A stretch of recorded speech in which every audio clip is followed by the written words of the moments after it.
मेरा नाम वसु वंशित है और मैं भारतीय शिल्प संस्थान में ऐसे असिस्टेंट प्रोफेसर कार्यरत हूँ।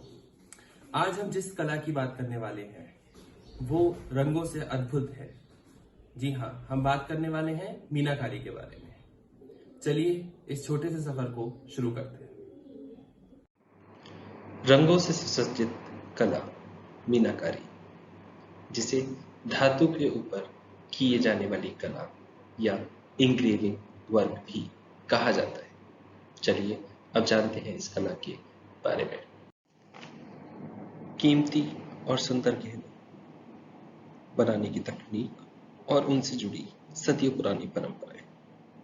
भारत वास्तव में आभूषणों का खजाना है, जिसका दुनिया में कोई जवाब नहीं है। सिंधु घाटी सभ्यता के दौरान बनाई जाने वाली मनकी की लड़ियों से लेकर आधुनिक समय में अलंकृत आभूषण बनाने की कला ने एक लंबा सफर तय किया है। लेकिन क्या आप जानते हैं, भारत में असंख्य आभूषण और उनकी सजावट की शैलियों के बीच एक विशेष प्रकार की कला है जिसमें मीने का प्रयोग होता है। मीनाकारी कला स्वदेशी नहीं है, लेकिन भारतीय कारीगरों ने इसमें महारत हासिल की है। भारत की शिल्प कलाओं में से एक मानी जाने वाली मीनाकारी, यह कला तकरीबन 16वीं शताब्दी में मुगलों के साथ भारत आई, लेकिन इस कला का इतिहास 3 से 5 वर्ष पुराना है। जयपुर शहर आज मीनाकारी का प्रसिद्ध केंद्र माना जाता है। यह कला काफी पुरानी है, मगर इसको जानने से पहले यह जान लेते हैं कि मीनाकारी होती क्या है। मीना कांच के पाउडर और केमिकल के बने ठोस मिश्रण होते हैं। ये जब पिघले हुए होते हैं उसी दौरान धातु, ऑक्साइड और मिनरल मिलाकर इसमें रंग दिया जाता है। किसी भी धातु की सतह पर मीने से सजावट के काम को मीनाकारी कहते हैं। आइए अब जानते हैं इसके इतिहास के बारे में। फारसी भाषा में मीना का मतलब स्वर्ग होता है, यानी स्वर्ग का नीला रंग। मीनाकारी के जो आरंभिक जेवर मिले हैं वो 13वीं ईसा पूर्व शताब्दी के हैं। ये गहने माइसेनियस यूनान अवधि 1600 से लेकर 1100 ईसा पूर्व के दौरान पूर्वी भूमध्य सागर में साइप्रस में बने थे। माइसेनियस यूनान युग प्राचीन यूनान में कांस्य युग का अंतिम दौर था। ये वो समय था जब कलाकार सोने की अंगूठियों पर मीना से सजावट करते थे। तब से मीनाकारी सिर्फ गहनों पर ही नहीं बल्कि अन्य चीजों पर भी सारे विश्व में की जा रही है। माना जाता है जिस तरह मीनाकारी हम आज भारत में देखते हैं वो दरअसल ईरान के ससानिद मतलब सल्तनत युग 3री से 7वीं शताब्दी में ईरानी शिल्पकारों की देन है। यह कला ईरान में फली फूली थी और इसे मुगल भारत लेकर आए थे। तुर्क मंगोल नस्ल के शहजादे बाबर के नेतृत्व में मुगलों ने 16वीं शताब्दी के दौरान भारत पर हमला बोला था। अगली 2 शताब्दियों तक कला, संस्कृति, शिल्प, वास्तुकला मुगल संरक्षण में फली और फूली। मुगलों के शासनकाल में ही गहने बनाने की कला का विकास हुआ। मुगल शासनकाल के मिले सबूतों के अनुसार उस समय शाही आभूषणों में मीनाकारी का काम होता था। यह भी माना जाता है कि अकबर, जहांगीर और शाहजहां मीनाकारी वाले आभूषण ही पहनते थे। दिलचस्प बात यह है कि झुमके, अंगूठी, कान की बालियां, गले के हार के अलावा हुक्के, तलवार की मूठ, बक्से अथवा आदि पर मीनाकारी का बारीक काम होता था। लघु चित्रों के संकलन में हम मुगल गहनों की खूबसूरती को देख सकते हैं, जो आज भी दिल्ली के राष्ट्रीय संग्रहालय के अलावा देश के कुछ अन्य संग्रहालयों में भी मिलते हैं। भारत में जब गहनों की यह सजावट की कला फल फूल रही थी, तभी शाही परिवारों ने इसे अपना लिया। माना जाता है पटियाला और जयपुर जैसी रियासतों ने, महाराजाओं ने इस कला को संरक्षण दिया। भारत में सबसे प्रसिद्ध मीनाकारी राजस्थान, खासकर की राजधानी जयपुर में होती है।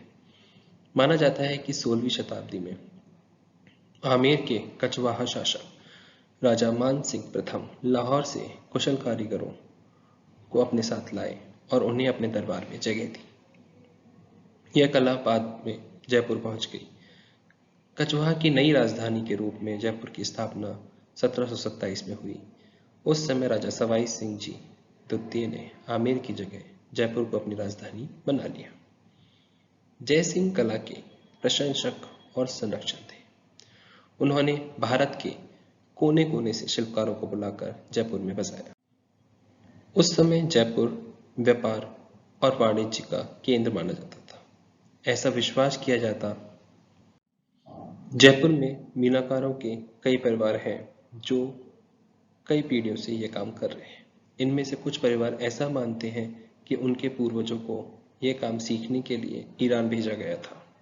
हमने जयपुर के मुकेश जी से बात की, जो 15वीं पीढ़ी के मीनाकार हैं और उन्हें मीनाकारी के लिए राष्ट्रीय पुरस्कार से भी सम्मानित किया जा चुका है। ऐसा विश्वास किया जाता है कि मीनाकारों को ईरान से बुलवाकर भी यहां बसाया गया था। आज मीनाकारी सोने, चांदी, तांबे जैसी धातुओं पर होती है, लेकिन पहले मीनाकारी सिर्फ सोने पर ही होती थी। भारत में सोने के गहने सबसे ज्यादा प्रसिद्ध है। सोना सूर्य और शुद्धता का प्रतीक है और उसे पवित्र माना जाता है। गहनों पर मीनाकारी के साथ कुंदन का काम भी होता है। जयपुर शहर में किशनपोल बाजार जैसे पुराने बाजारों की गलियों में आपको कई दुकानें दिखेंगी जहां प्रसिद्ध मीनाकारी के आभूषण और अन्य वस्तुएं मिलती हैं। दुनिया में मीनाकारी के लिए तरह तरह की तकनीकों का इस्तेमाल होता है, लेकिन भारतवर्ष में शैम्पलेव कहा जाता है जिस तकनीक का उपयोग में लाया जाता है, जिसका फ्रेंच भाषा में मतलब होता है उठी हुई जगह पर काम करना। इस तकनीक में मीना को धातु में बने गड्ढों में भरा जाता है और धातु के किनारे बाहर निकाले रहते हैं। मीनाकारी का एक छोटा सा गहना भी बनाने में औसतन 4 से 5 दिन लग जाते हैं। प्रक्रिया के पहले चरण को घाट बनाना कहते हैं। इसमें गहने के उस हिस्से को आधार किया जाता है जिसमें मीनाकारी होती है। धातु को पहले आग पर रखकर पिघलाया जाता है और फिर इसके तार या पतरा बनाए जाते हैं।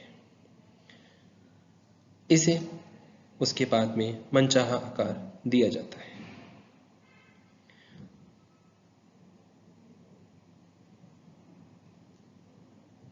उदाहरण के लिए अगर फूल जैसी कान की बाली बना, अगले चरण में आधार पर डिजाइन बनाई जाती है। भारतीय मीनाकारी में बेल, फूल, परिंदे, बेल बूटे और खुशन पीसी जैसे रूपांकन लोकप्रिय हैं। शिल्पकार छोटे से छोटे गहने पर भी पैटर्न या रूपांकन की डिजाइन हाथ से ही बनाते हैं। इसके बाद डिजाइनों को उकेरा जाता है, यानी उसकी खुदाई की जाती है। धातु की सतह पर डिजाइन उकेरने के लिए सलाई सहित अन्य औजारों से इसकी खुदाई होती है। उकेरने के बाद मीनाकारी के पहले धातु को साफ किया जाता है। मीनाकारी का काम शुरू होता है।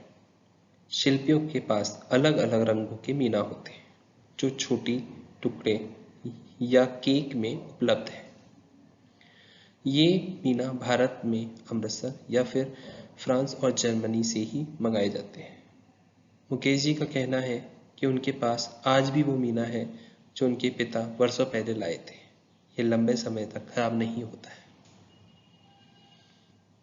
इस मीना के छोटे छोटे टुकड़े किए जाते हैं, फिर उनका बारीक पाउडर बनाया जाता है। इस काम में पानी का इस्तेमाल किया जाता है। मीना के पाउडर को फिर रंग भरने के पतरे पर डाल दिया जाता है। मीनाकारी में अमूमन नीला, हरा, लाल, सफेद रंग का प्रयोग होता है। पतरे में बहुत सावधानी से जरा सा मीना लेकर उकेरी हुई डिजाइन पर भर दिया जाता है। धातु का टुकड़ा जब पूरा मीने से भर जाता है तब इसे पकाया जाता है। मुकेश जी के अनुसार पहले भट्टी में मीने को पकाया जाता था, लेकिन अब बिजली के अवन आ गए हैं, जिससे ये प्रक्रिया तेज और आसान हो गई है। पकाई की प्रक्रिया 5 से 6 बार की जाती है, मतलब बारी बारी में इसको पकाया जाता है।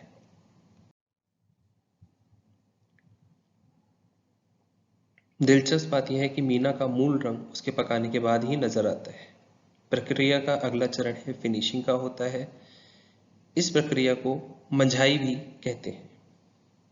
धातु को चमकदार और चिकना बनाने के लिए इस प्रक्रिया को किया जाता है।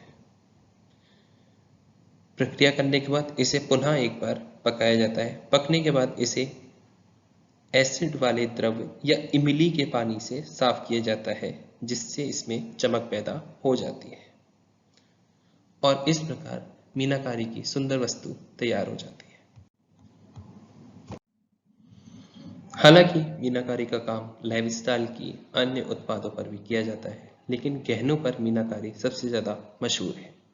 ये कुछ पेयर ऑफ इयररिंग है जिसमें मीना का काम कितना सुंदर दिखता है।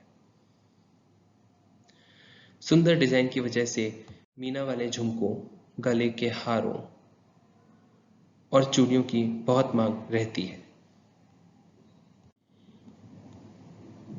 दुल्हन के गहनों पर मीनाकारी के साथ कुंदन का काम किया जाता है। जयपुर में कुंदन मीनाकारी वाले गहने सबसे सुंदर डिजाइन वाले गहनों में से एक माने जाते हैं। शिल्पकार नए उत्पादों के साथ मीनाकारी का प्रयोग कर रहे हैं। कफलिंग, कंगन, घर की साज सज्जा, सामान रखने के बक्सों, छुरी, कांटों, कंघी, बर्तनों पर भी मीनाकारी का काम होने लगा है। मुकेश जी जैसे कुछ आधुनिक मीनाकार रंगों और डिजाइनों को भी अपनाने लगे हैं।